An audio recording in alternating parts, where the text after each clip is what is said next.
Chers élèves, bonjour. Nous voilà de nouveau pour continuer le travail dans le cadre de la préparation à l'examen. Aujourd'hui, je vous propose une autre épreuve, celle de la région de Fès-Meknès, session normale de l'année 2016. Nous commençons comme d'habitude avec la première partie, étude de texte. Je vous invite à suivre la lecture du texte. Antigone secoue la tête. Je ne veux pas comprendre. C'est bon pour vous. Moi, je suis là pour autre chose que pour comprendre. Je suis là pour vous dire non et pour mourir. C'est facile de dire non. Pas toujours. Pour dire oui, il faut suer et retrousser ses manches, empoigner la vie à pleines mains et s'en mettre jusqu'au coude. C'est facile de dire non. Même si on doit mourir, il n'y a qu'à ne pas bouger et attendre. Attendre pour vivre, attendre même pour qu'on vous tue. C'est trop lâche. C'est une invention des hommes. Tu imagines un monde où les arbres aussi auraient dit non contre la sève, où les bêtes auraient dit non contre l'instinct de la chasse ou de l'amour. Les bêtes, elles, au moins, sont bonnes et simples et dures. Elles vont, se poussant les unes après les autres, courageusement, sur le même chemin. Et si elles tombent, les autres passent.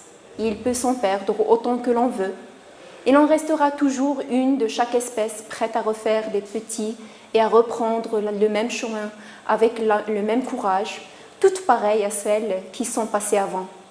Quel rêve, hein? Pour un roi, des bêtes, ce serait si simple. Un silence crayon la regarde. Tu me méprises, n'est-ce pas? Elle ne répond pas. Il continue comme pour lui. C'est drôle. Il a pris sa tête dans ses mains.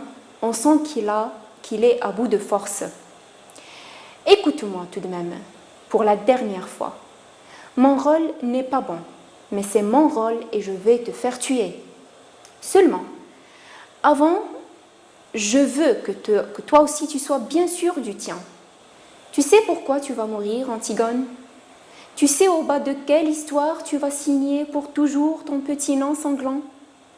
Quelle histoire? Celle de Théocle et de Polynice. Celle de tes frères. Non, tu crois la savoir. Tu ne la sais pas. Personne ne la sait dans Thèbes. Que moi. Mais il me semble que toi, ce matin, tu as aussi le droit de l'apprendre. Il rêve un temps, la tête dans ses mains, accoudé sur ses genoux. On l'entend murmurer. Ce n'est pas bien beau, tu vas voir. Et il commence sourdement sans regarder Antigone. Que te rappelles-tu de tes frères, d'abord? 2 compagnons de jeu qui te méprisaient sans doute, qui te cassaient des poupées, se chuchotant éternellement des mystères à l'oreille l'un de l'autre pour te faire enrager. C'étaient des grands. Alors, après la première lecture que j'appelle souvent une lecture de découverte, vous avez sûrement des idées sur le texte, vous avez eu quelques idées, vous pouvez les noter pour ne pas les oublier. Et comme vous remarquez pour cet exemple, le texte est suivi d'un ensemble de mots qui sont expliqués. Bien sûr, ce n'est pas toujours le cas, mais dans certaines situations, il se trouve que le texte contient quelques mots qui demandent une définition, ou bien une explication pour une bonne compréhension de la part du candidat. Alors, par exemple, ici, on fait l'explication, ou bien on définit le verbe suer qui était utilisé dans la tirade de Crayon. Donc, suer, c'est dégager de la sueur en général lors d'un effort physique, de chaleur aussi, mais ici, donc, il y a un mot, un sens exact que l'on cherche à montrer, c'est fournir beaucoup d'efforts, c'est travailler dur. D'accord? Pour le deuxième mot, c'est la sève, et liquide, c'est liquide vital circulant dans les plantes et les arbres. D'accord? C'est toujours utilisé dans la tirade de Crayon. Alors, enragé également dans la tirade de Crayon, juste ici, d'accord? Dans sa dernière tirade. Enrager quelqu'un, donc c'est le rendre furieux, c'est l'irriter, c'est le mettre en colère. Voilà, donc nous avons fait une première lecture du texte. On va passer maintenant aux questions. Alors, je tiens à vous rappeler que cette première partie de votre épreuve de français et l'étude de texte, c'est le moment où vous devez répondre à un ensemble de questions qui sont réparties, elles aussi, en 3 petites parties. Contextualisation, analyse du texte, pour finir avec, bien sûr, la réaction face au texte. Alors, nous commençons avec la lecture des questions. Je vous prie de bien suivre. Alors, cette partie de l'étude de texte est notée sur 2 points, d'accord? C'est le moment où on doit contextualiser le texte par rapport à plusieurs informations, d'accord? Si vous vous rappelez, la dernière fois, nous avons vu cette première question sous forme d'un tableau, d'accord? Et j'ai signalé également qu'il y aurait peut-être d'autres manières pour présenter cette question. Là, c'est un cas, c'est un exemple.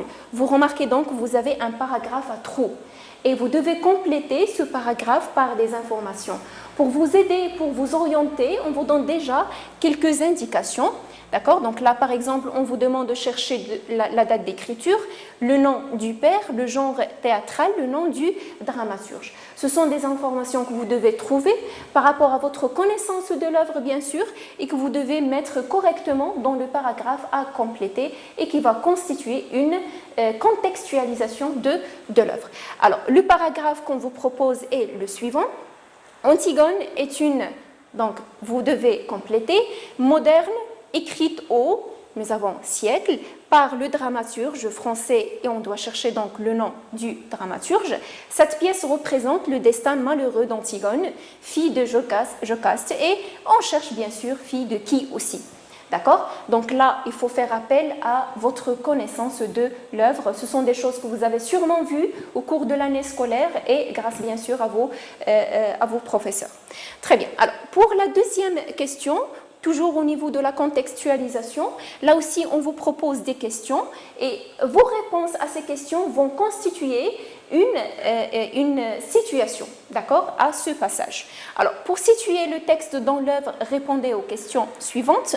Vous avez pourquoi Antigone a-t-elle été prise et ramenée au palais par les gardes de Créon? En accomplissant cet acte, Antigone savait-elle qu'elle risque la peine de mort? Très bien. Alors, j'ai signalé l'autre fois qu'au niveau de la situation du passage, soit on vous propose des questions et vous devez répondre pour constituer la situation du passage. Sinon, on vous donne des affirmations, on vous demande de dire si c'est vrai ou faux, ou bien on vous pose une question directe, situer le passage par rapport à l'œuvre. Dans tous les cas, il faut faire appel à une bonne connaissance de l'œuvre. Donc, il faut bien lire l'œuvre et bien sûr, par rapport à ce que vous avez vu lors de l'étude. Très bien. Alors, pour ces 2 questions, je vous propose les réponses suivantes. Alors, pour Antigone, donc, la première question, donc, Antigone est une tragédie. Vous le savez, bien sûr, vous avez travaillé sur cette œuvre et vous savez très bien de quel genre s'agit-il. Il s'agit du genre tragique, d'accord? Donc, c'est une tragédie moderne, écrite au XXe siècle, c'est une tragédie moderne, d'accord? Donc, par le dramaturge français Jean Anouilh, cette pièce représente le destin malheureux d'Antigone, fille de Jocaste et d'Oedipe. Là, quand vous avez travaillé, bien sûr, sur au début, donc la contextualisation pour comprendre l'histoire, le mythe d'Oedipe, vous avez sûrement donc vu ceci. Donc là, vous avez vu, ce sont vos informations, vos connaissances de l'œuvre qui vont vous permettre de réussir cette étape. Très bien. Deuxième question donc, nous essayerons à partir du texte lu de répondre à ces questions de situation. Là aussi, la connaissance de l'œuvre va vous servir pour pouvoir réussir la tâche. Alors, Antigone a été amenée au palais par les gardes de Créon. Vous savez sûrement pourquoi, parce qu'il était arrêté. Elle était arrêtée pour quelle raison? Car elle était en train d'enterrer le cadavre de son frère Polynice. Rappelez-vous, c'est la deuxième tentative d'enterrement. Pour la première, elle n'était pas aperçue, donc on ne l'avait pas arrêtée, mais pour la deuxième, c'était le cas. Donc on l'avait arrêtée parce que c'était sa deuxième tentative et c'était, voilà, sa seconde tentative. Donc sûrement vous le connaissez à partir de l'étude que vous avez effectuée. Alors, son acte est une violation de la loi décrétée par Créon. Donc, elle savait qu'elle risquait la mort. Donc, si vous vous rappelez la question, est-ce qu'elle savait qu'elle risquait la mort ou non. Donc c'est tout à fait normal parce qu'elle transgressait la loi de Créon. Donc c'est tout à fait normal de dire oui. Donc elle savait qu'elle transgressait la loi. Alors là, je tiens à signaler tout le temps que votre connaissance de l'œuvre va vous servir à cette étape. Très bien. Alors maintenant, nous allons passer à la lecture des questions. J'insiste tout le temps sur l'importance de la lecture de l'ensemble des questions. Ça va vous permettre d'avoir une idée générale sur les questions qu'on vous propose. En même temps, ça va vous permettre de gagner du temps parce qu'en lisant les questions, vous allez en même temps peut-être vous rappeler une information, une idée que vous avez trouvée dans le texte, donc, et vous notez sur votre brouillon. Et donc, c'est bien pour bien sûr faire vite et pour réussir. Alors, nous lisons ensemble, veuillez suivre avec moi. Alors, la première question de cette étape qui est l'analyse du texte et qui est notée sur 6 points. Alors, lisez la première réplique d'Antigone, puis répondez aux questions suivantes. Quel type de phrase Antigone y emploie-t-elle? En employant ce type de phrase, Antigone est-elle une fille hésitante, décidée ou indifférente? Alors, comme vous remarquez, donc, la première question de cette étape se constitue, ou bien elle est composée de deux petites questions. Il faut faire attention donc quand vous répondez, d'accord, pour ne pas oublier de terminer le travail. Alors, la troisième question, donc toujours dans le cadre de la question, la première question de l'analyse du texte, la question C, quelle didascalie, c'est-à-dire indication scénique, vient appuyer cette attitude d'Antigone? 3 étapes pour compléter le travail sur cette question. Quatrième question, dans son face-à-face avec Antigone, Créon défend l'idée selon laquelle il n'est pas facile de dire oui. D'accord? Alors, c'est une idée, on vous demande donc, dites si cette idée est vraie ou fausse, et par la suite, vous allez justifier.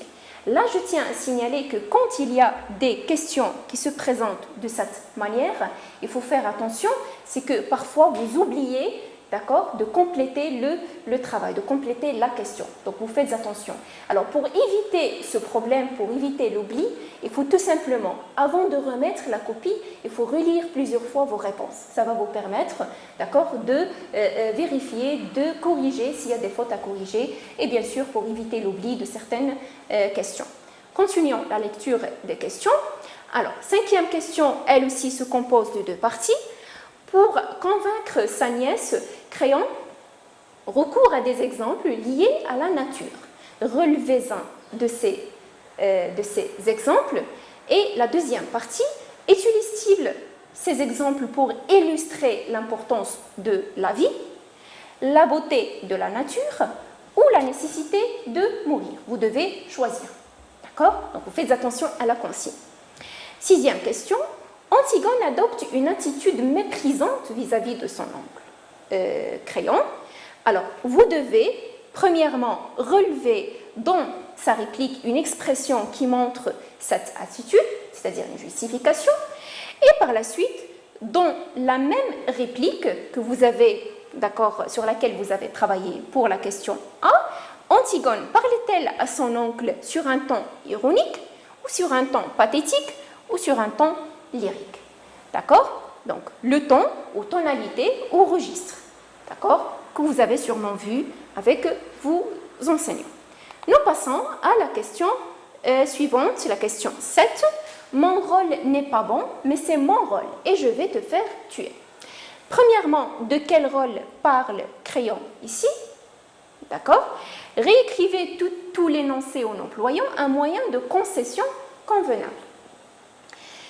Et finalement, la 8e question, dans le cadre de l'étude de texte, Créon donne-t-il une image valorisante ou dévalorisante des 2 frères d'Antigone? Vous allez dire si c'est valorisante ou bien dévalorisante. Pour quelle raison Créon parle-t-il de cette façon des 2 frères? C'était donc la dernière question dans l'étude de texte. Vous avez remarqué, ce que je viens de faire là, c'est de lire l'ensemble des questions, la chose que vous avez partagée avec moi. Nous passons maintenant au traitement de chaque question à part. Alors, pour la première question, je vous rappelle tout le temps les questions. D'accord? On a la proposition de réponse suivante. Alors, quel type de phrase Antigone emploie-t-elle dans sa première réplique? Vous allez lire et relire attentivement, d'accord, sa première réplique. La première chose, donc, c'est repérer d'abord la première réplique. Donc, on vous oriente dans la première réplique, d'accord? Donc, il y a orientation pour ne pas se perdre dans le texte. Alors, dans sa première réplique, Antigone exprime son refus des propos de Créon par une phrase négative. Je ne veux pas comprendre. C'est ce qui montre son refus, d'accord, et le fait qu'elle n'accepte pas ce qu'il dit. D'accord? Deuxième question. En employant ce type de phrase, Antigone est-elle une fille hésitante, décidée ou indifférente? Vous avez eu l'occasion de travailler sur les caractéristiques des personnages. D'accord? Oui. Alors, vous pouvez vous servir de ce que vous avez appris, mais vous pouvez également chercher des indices dans le texte. À partir de la réponse d'Antigone ici, on peut dire qu'il s'agit d'une fille décidée. D'accord? Elle n'est pas hésitante. D'accord? En observant bien sûr les réponses qu'elle donne et les répliques qu'elle produit devant Créon, donc on peut dire qu'elle est décidée, elle n'est pas hésitante et elle n'est pas indifférente. D'accord? Très bien. Alors, question C.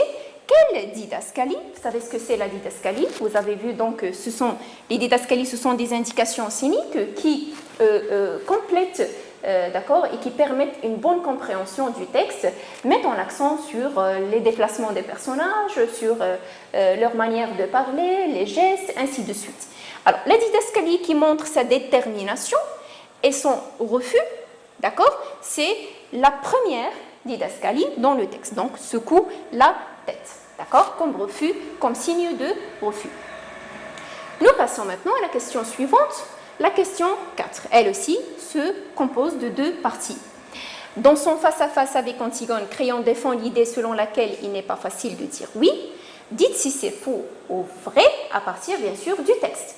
Alors, vous allez relire le texte pour vérifier. Vous allez constater que cela est vrai et on vous demande de justifier, d'accord, votre, bien sûr, réponse par une citation, pas une citation, on va dire par un énoncé que vous allez relever. J'insiste sur le fait que tout énoncé relevé du texte, il faut qu'il soit mis entre guillemets pour montrer que ça relève du texte ou bien que c'est une partie extraite, bien sûr, du texte. Donc, vrai, dans son face-à-face, Créon défend l'idée qu'il n'est pas facile de dire oui. Ce qui le montre, c'est ça, le début de sa tirade plutôt. Il dit, pour dire oui, il faut suer et retrousser ses manches. Suer, nous avons eu l'explication de suer tout à l'heure, c'était fournir un grand effort, d'accord, pour arriver à quelque chose. Nous avons l'expression également retrousser ses manches, ce qui montre qu'il n'est pas, d'accord, qu'il n'est pas facile de dire oui. Voilà. Alors, question 5. Pour convaincre sa nièce, Créon recourt à des exemples liés à la nature. Alors, on va d'abord relever un de ces exemples. Premier travail à faire. Deuxième travail à faire pour la question 5. Il faut dire si ces exemples sont utilisés pour montrer l'importance de la vie, ou bien la beauté de la nature, ou pour montrer la nécessité de mourir. Bien sûr, ça va être clair à partir de votre lecture. Il faut une petite concentration pour pouvoir distinguer les trois éléments. Alors, l'exemple lié à la nature et qu'utilise Créon pour convaincre Antigone, donc par exemple, donc on a relevé ceci, tu imagines un monde où les arbres aussi auraient dit non contre la sève. Vous remarquez là, j'ai souligné les termes qui relèvent du champ lexical de la nature comme justification, la sève, les arbres, d'accord? Alors, ces exemples, il est clair, à partir de la lecture du texte, sont donnés pour convaincre Antigone, pour la persuader de l'importance de la vie et pas pour montrer la beauté de la nature ou bien la nécessité de mourir. Passons maintenant à la question 6. Antigone adopte une attitude méprisante. Ça vient du mépris, mépriser, ne pas aimer. D'accord? Alors, vis-à-vis de son oncle Créon, c'est clair et net dans ses répliques. D'accord? Relevez dans sa réplique une expression qui montre cela.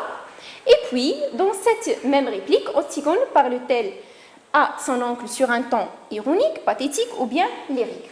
Alors là, pour la première question, il faut faire attention aux répliques utilisées par le personnage dont on parle. Ici, il faut chercher les répliques d'Antigone pour qu'on puisse être sûr de notre réponse. L'attitude, donc, elle est méprisante. Ce qui le montre, c'est, dans ça déjà, il y a une orientation, d'accord, dans sa réplique, d'accord, quel rêve pour un roi des bêtes. Donc, vous remarquez le lexique utilisé par Antigone en s'adressant à son oncle. Cela montre qu'elle le méprise, ou bien elle éprouve du mépris, en tout cas à partir de ces répliques. Et là, elle exprime son dégoût, d'accord, en utilisant un lexique péjoratif, d'accord. Elle s'adresse à Créon, qui est bien son oncle, sur un ton ironique. Il se moque de lui, de ses propos, de ce qu'il vient d'avancer, d'accord. Très bien. Alors, on passe à la question 7. Mon rôle n'est pas bon, mais c'est mon rôle et je vais te faire tuer. De quel rôle parle Créon ici? D'accord? Votre connaissance de l'œuvre va vous servir pour réussir cette tâche également. Alors, vous savez que Créon est l'oncle d'Antigone et il est en même temps le roi. D'accord? Alors, Créon parle de son rôle de roi. Il est obligé d'appliquer la loi sur tout le monde, sans distinction. D'accord? Alors, même sur sa nièce. Alors, deuxième partie, réécrivez tout l'énoncé en employant un moyen de concession convenable. Alors, pour faire un rappel de la concession, c'est accepter provisoirement un aspect d'une thèse adverse pour la réfuter, d'accord, dans un deuxième temps. Il y a plusieurs moyens, d'accord, pour signaler la concession et vous pouvez donc utiliser certes, d'accord, pour compléter avec mais. Vous pouvez aussi utiliser il est vrai que mais. D'accord? Là, on exprime la concession. Je vous passe quelques exemples. Expression de la concession. Exemple donc, certes, mon rôle n'est pas bon, mais c'est mon rôle et je vais te tuer. J'exprime la concession. J'enchaîne, d'accord, sur l'opposition. Il est vrai que c'est la concession et je passe à l'opposition, mais c'est mon rôle et je vais te tuer. Ainsi, vous pouvez signaler la concession dans cet énoncé. La dernière question dans la partie étude de texte, Créon donne-t-il une image valorisante ou dévalorisante des deux frères et on doit dire pour quelle raison? Alors, les paroles de Créon donnent une image dévalorisante des deux frères d'Antigone. Ce qui le montre peut-être, c'est vrai qu'on ne vous demande pas une justification, mais il faut toujours revenir au texte pour pouvoir être sûr de ses réponses. Alors là, on peut relever cette expression à titre d'exemple, même si on ne vous demande pas la justification ici, d'accord? Donc, te mépriser sans doute, il parle de ses frères, te casser les poupées, te faire enrager. Donc, nous avons mépris, casser et enrager, lexique péjoratif, ce qui montre que la manière dont il parle de ses frères est purement dévalorisante. Et on finit avec la deuxième partie de cette question. Alors, le but de Créon est quoi? Il utilise ces exemples et il essaie de faire quoi? Vous le savez depuis le début. Dans le face-à-face entre Antigone et Créon, il s'agit d'essayer de convaincre et de persuader Antigone de revenir sur sa décision, de changer sa décision. Donc, le but de Créon est d'agir sur Antigone et finalement la persuader que ses deux frères ne méritent pas ses sacrifices et sacrifier sa vie pour eux. Voilà donc pour l'ensemble des questions pour la deuxième partie de l'étude de texte. Je vais vous proposer quelques réponses pour la réaction face au texte. Alors, j'introduis correctement mon point de vue pour montrer ma position et ce que je pense vis-à-vis de ce qu'on va, bien sûr, de ce qu'on a annoncé. Alors, pour moi, je considère que la façon dont Antigone s'adresse à son oncle est irréfléchie. D'accord? Vu que va me permettre de justifier ma position. D'accord? Et ça va me permettre d'introduire la justification et l'argument.